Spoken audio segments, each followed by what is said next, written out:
सती की कथा। राजा दक्ष भगवान ब्रह्मा के पुत्रों में से एक थे।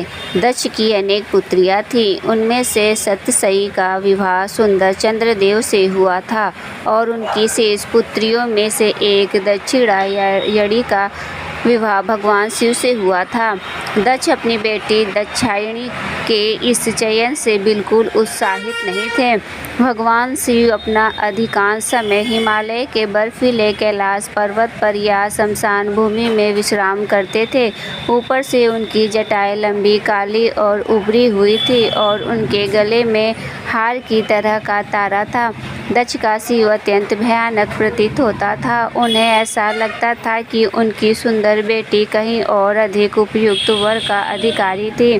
अतिरिक्त दक्षिणायनी, जिन्हें रुद्राणी भी कहा जाता है, उनके पति के साथ बेहद सुखी थी और वे कही थी कि उनके साथ समय बिताने की आनंद आशाई थी। एक दिन दक्ष ने एक भव्य यज्ञ करने का निश्चय किया। उन्होंने इस समारोह में सभी पुत्रियों, मित्रों और अन्य कई रिश्तेदारों और दोस्तों को आमंत्रित किया। यज्ञ के दिन जैसे ही दक्ष वहां पहुंचे, उनके सभी को यहाँ स्वागत हो गया। भगवान ब्रह्मा और भगवान शिव के सिवाय दक्ष क्रोध से भरे उठे। होन देवता या न होन, शिव उनके मित्र थे। उनका आगमन न होना दक्ष के अनुसार उनका अपमान था। कुछ महीने बाद दक्ष ने एक और भव्य यज्ञ का आयोजन किया। इस बार उन्होंने दाक्षायणी और शिव को आमंत्रित नहीं किया। तब दाक्षायणी को पता चला कि उनकी सभी बहनें पिता के घर जा रही हैं, तो उन्होंने शिव से कहा, मैं यज्ञ में अपने पिता के घर जाना चाहता हूँ, आप मेरे साथ चलेंगे? शिव सलाह और बोले, बिना निर्देश से कहीं नहीं जाना चाहिए, भले ही वह पिता का घर ही क्यों न हो। दक्षिणायन ने उत्तर दिया, अपने माता पिता के घर जाने के लिए डॉक्टर की आवश्यकता नहीं होती। ठीक है, शिव ने कहा, लेकिन सावधान रहे। मेरे पिता मेरे खिलाफ कठोर शब्द कह सकते हैं। मैं निष्ठा और कोमल हृदय को जानता हूँ और मुझे डर है कि उनके वचनों को सुनना कठिन होगा।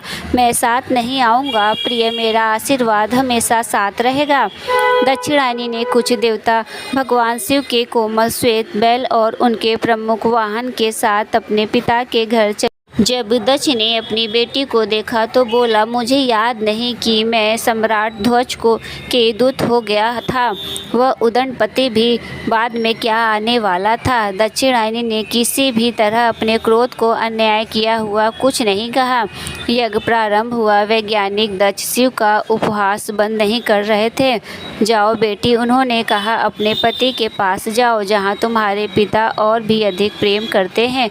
मुझे उनका अपमान आज भी याद है और अब तुम दोनों का यहाँ स्वागत उचित नहीं है। वे इसी प्रकार कटु वचन कहते रहे जब तक कि दक्षिणायनी का धैर्य नहीं टूटा। शब्दों से पुराने व्यवसाय उन्होंने अंतिम मुद्दे और अपने पति से प्रार्थना की, हे प्रभु, मैंने आपकी चेतावनी न चाही। यहाँ ज्ञान भूल की है, आप सहित हैं। मैं अपने पिता के वचनों से इन कठिनाइयों के साथ जीवित नहीं रह सकता। इतना स्पष्ट उन्होंने यज्ञ की पवित्र अग्नि में कूदकर आत्मदाह किया।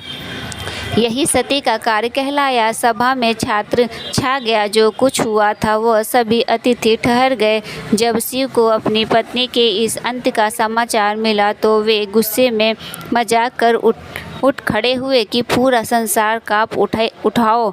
अपने विरोध प्रदर्शन में वे एक उग्र रूप वीरभद्र की रचना की और उन्हें एक प्रचंड सेना की पेशकश करते हैं।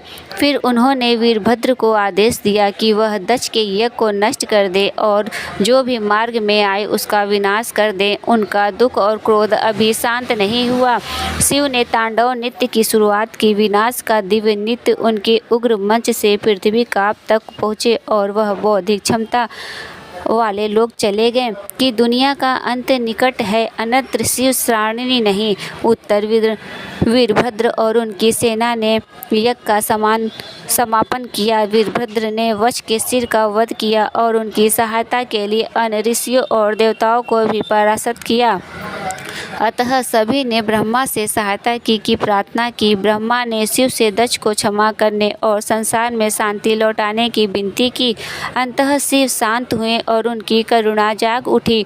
उन्होंने दक्ष को फिर से जीवित कर दिया और उनके स्थान पर बकरे का सिर रख दिया, ताकि वह राजा को अपनी भूल से कभी न कभी दक्ष तुरंत शिव के चरण में गिर पड़े और जीवन भर उनके भक्त बने रहें की प्रतिज्ञा की है।